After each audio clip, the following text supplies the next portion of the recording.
പ്രധാനമന്ത്രി നരേന്ദ്രമോദി സന്ദേശ് ഖാലിയിലേക്ക് അടുത്ത മാസം 6-ന് നരേന്ദ്രമോദി സന്ദേശ് ഖാലി സന്ദർശിക്കും. അതിക്രമത്തിന് ഇരകളായവരുമായി പ്രധാനമന്ത്രി നേരിട്ട് സംസാരിക്കും.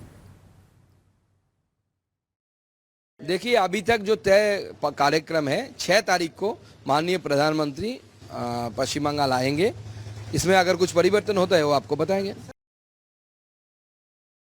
കൂടുതൽ വിവരങ്ങളുമായി ന്യൂസ് ഡെസ്കിൽ നിന്ന് മൈസൻ ജോസ് ചേരുകയാണ്. മൈസൻ, സന്ദേശ് ഖാലിയിലേക്കാണ് പ്രധാനമന്ത്രി നരേന്ദ്രമോദി അടുത്ത മാസം 6-ന് സന്ദർശനം നടത്തുക. തൃണമൂൽ കോൺഗ്രസിൻ്റെ വലിയ അതിക്രമം നടന്ന ഒരു സ്ഥലം, അതിന് മമതാ ബാനർജി ഒത്താശ ചെയ്യുന്ന ഒരു സ്ഥലം, അവിടെയാണ് പ്രധാനമന്ത്രി നേരിട്ട് എത്തിച്ചേരുകയും അതിക്രമത്തിന് ഇരകളായവരുമായി നേരിട്ട് സംസാരിക്കും. വനിതാ റാലിയിൽ പങ്കെടുക്കുകയും ചെയ്യുന്നുണ്ട്. അതിൻ്റെതായ രാഷ്ട്രീയ മാന്യമുണ്ട്, രാഷ്ട്രീയ പ്രാധാന്യമുണ്ടല്ലേ?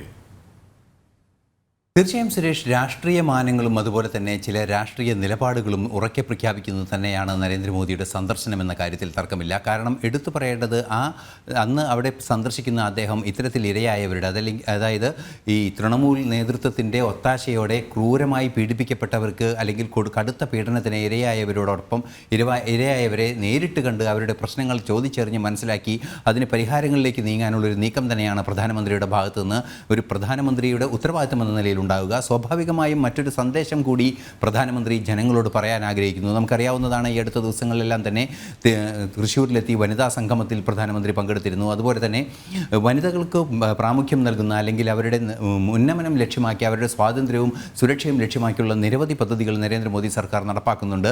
ഈ പദ്ധതിയുടെ എല്ലാം അല്ലെങ്കിൽ ഇത്തരത്തിലുള്ള രാഷ്ട്രീയ നിലപാടുകളുടെ എല്ലാം ഒരു ബഹിർസ്ഫുരണത്തിൻ്റെ ഭാഗം തന്നെയായിരിക്കും അവിടെ നടക്കുന്ന വനിതാ റാലി എന്നതും ഏറെ ശ്രദ്ധേയമായ ഒരു കാര്യമാണ്. കാരണം ഇത്തരത്തിൽ വനിതകളോടൊപ്പം വലിയൊരു സമൂഹം ഭാരതമൊപ്പമുണ്ട് എന്ന സന്ദേശം ഓരോ വനിതയ്ക്കും അല്ലെങ്കിൽ ഇത്തരത്തിൽ ആക്രമണത്തിനിരയായ വനിതകൾക്കും ലോകത്താകമാനമുള്ള വനിതകൾക്കും അല്ലെങ്കിൽ ഭാരതത്തിലാകമാനമുള്ള വനിതകൾക്കും നൽകുക എന്ന വലിയൊരു വിശാലമായ രാഷ്ട്രീയ ഉദ്ദേശം കൂടി ഈ സന്ദർശനത്തിന് പിന്നിലുണ്ട് എന്ന് കൂടി ചേർത്ത് വായിക്കുമ്പോഴാണ് ഈ സന്ദർശനത്തിന് പോലെ തന്നെ ഭാരതം മുഴുവൻ, ഒരു നാട് മുഴുവൻ, ഒരു രാജ്യം മുഴുവൻ നിങ്ങളോടൊപ്പം ഉണ്ട് എന്നുള്ള കൃത്യമായ സന്ദേശം തന്നെയാണ് പ്രധാനമന്ത്രി നരേന്ദ്രമോദിയുടെ സന്ദർശനത്തിലൂടെ അവിടുത്തെ ജനങ്ങൾക്ക് മനസ്സിലാക്കുന്നത്. കാരണം ഈ തൃണമൂൽ സർക്കാർ ഈ വോട്ട് ബാങ്ക് രാഷ്ട്രീയത്തിൻ്റെ ഭാഗമായിട്ട് അത് മാത്രം മുന്നിൽ കണ്ടുകൊണ്ട് ഇത്തരത്തിലുള്ള ഈ വിധ്വംസക ശക്തികൾക്ക് സഹായം നൽകിയാണ്. അവരുടെ എല്ലാ നീക്കങ്ങൾക്കും ഒത്താശ ചെയ്യുന്ന സമീപനമാണ് മമതാ സർക്കാർ ആവർത്തിച്ചു കൊണ്ടിരിക്കുന്നത്. അതുകൊണ്ട് തന്നെയാണ് ഷാജഹാൻ ഷെയ്ഖിനെ പോലുള്ള ഈ ക്രിമിനലുകളെ സംരക്ഷിക്കുന്ന ഒരു നിലപാട് അവർ ഇപ്പോഴും ആവർത്തിച്ചു കൊണ്ടിരിക്കുന്നത്. അതുകൊണ്ട് തന്നെ ഇതൊരു പ്രദേശത്തിൻ്റെ വിഷയമല്ല, ഇതൊരു രാഷ്ട്രീയത്തിൻ്റെ വിഷയമല്ല, ഇതൊരു നാടിൻ്റെ പൊതുവികാരമാണ്. ഇങ്ങനെ അപമാനിക്കപ്പെടുന്നവരെ, ഇങ്ങനെ വേദനിക്കുന്നവരോടൊപ്പം ഒരു രാജ്യം മുഴുവനുണ്ട് എന്ന് കൃത്യമായ സന്ദേശം തന്നെയാണ് പ്രധാനമന്ത്രി നൽകുന്നത്, അല്ലേ? തീർച്ചയായും ഒരു രാജ്യത്തിൻ്റെ സംരക്ഷണം അത്തരത്തിൽ പീഡിപ്പിക്കപ്പെട്ട അല്ലെങ്കിൽ ഉപദ്രവിക്കപ്പെട്ട സ്ത്രീകൾക്കൊടൊപ്പം ഉണ്ടാവുക എന്നതിൻ്റെ സന്ദേശം തന്നെയാണ് പ്രധാനമന്ത്രിയുടെ ഭാഗത്ത് നിന്ന് ഈ സന്ദർശനത്തിലൂടെ ഉണ്ടാകുന്നത് എന്ന കാര്യത്തിൽ സുരേഷ് പറഞ്ഞതുപോലെ തർക്കമില്ലാത്തൊരു വിഷയമായി തന്നെ അത് നിലനിൽക്കുന്നുണ്ട്. എങ്കിലും ഇതിൻ്റെ പശ്ചാത്തലം കൂടി പരിശോധിക്കുമ്പോൾ അതിൻ്റെ ഗൗരവം കുറേ കൂടി ആഴത്തിലുണ്ട് എന്ന് നമുക്ക് മനസ്സിലാക്കാൻ സാധിക്കും.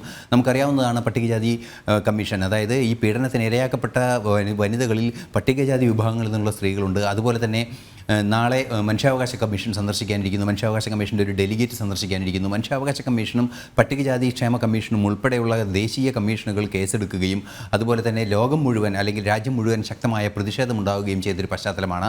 നമുക്കറിയാവുന്നതാണ് ഈ കുറ്റകൃത്യത്തിൻ്റെ ആഴം. അതായത് നിരവധി ദിവസങ്ങൾ കസ്റ്റഡിയിൽ വെച്ച്, അതായത് മുറിയിൽ പൂട്ടിയിട്ട് ഇത്തരത്തിൽ ഷെയ്ഖ് ഷാജഹാൻ്റെ കൂട്ടാളികൾ ചേർന്ന് ദീർഘകാലം പീഡിപ്പിക്കുക, സ്ത്രീത്വത്തിനെതിരായ ഗംഭീരമായ അല്ലെങ്കിൽ അതീവ ഗൗരവമായ കുറ്റകൃത്യങ്ങൾ നടത്തുക എന്നീ പ്രശ്നങ്ങളെല്ലാം തന്നെ പുറത്തു വന്നത് ഈ അടുത്ത ദിവസങ്ങളിലാണ്.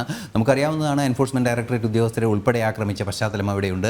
മാത്രമല്ല അഭയാർത്ഥികളുടെ അല്ലെങ്കിൽ റോഹിംഗ്യൻ വിഭാഗങ്ങളുടെ ഒരു ശക്തി കേന്ദ്രം കൂടിയാണിത്. ഈ ഒരു പശ്ചാത്തലമെല്ലാം തന്നെ മനസ്സിലാക്കുമ്പോഴാണ് ഇവിടെ നടക്കുന്ന പ്രശ്നങ്ങളുടെ ആഴം മനസ്സിലാക്കാൻ സാധിക്കുക. ഇത്തരത്തിലൊരു പശ്ചാത്തലത്തിൽ രാജ്യത്തിൻ്റെ സന്ദേശം, സ്ത്രീകളോടൊപ്പം നിൽക്കുന്ന രാജ്യത്തിൻ്റെ സന്ദേശം, അതുപോലെ തന്നെ ആക്രമിക്കപ്പെട്ടവർക്കൊപ്പം നിൽക്കുന്ന രാജ്യത്തിൻ്റെ സന്ദേശം, ഇതെല്ലാം തന്നെ കൃത്യമായി മുന്നോട്ട് വയ്ക്കുക തന്നെയാണ് പ്രധാനമന്ത്രി നരേന്ദ്രമോദി. അതിൻ്റെ ഭാഗമായി തന്നെയാണ് മാർച്ച് 6-ന് അദ്ദേഹം അവിടെ സന്ദർശിക്കുന്നത് എന്നതും ഏറെ ഗൗരവതരമായൊരു വിഷയം തന്നെയാണ്. സ്വാഭാവികമായും നമുക്കറിയാവുന്നതാണ്, തൊട്ട് 2 ദിവസങ്ങൾക്കകം, അതായത് മാർച്ച് 8-ന് വനിതാ ദിനം വരാനിരിക്കുന്നു. അത്തരത്തിൽ ആ വനിതാ ദിനത്തിൽ രാജ്യം ചർച്ച ചെയ്യേണ്ട വിഷയം സ്ത്രീകളുടെ സുരക്ഷ തന്നെയാണ്.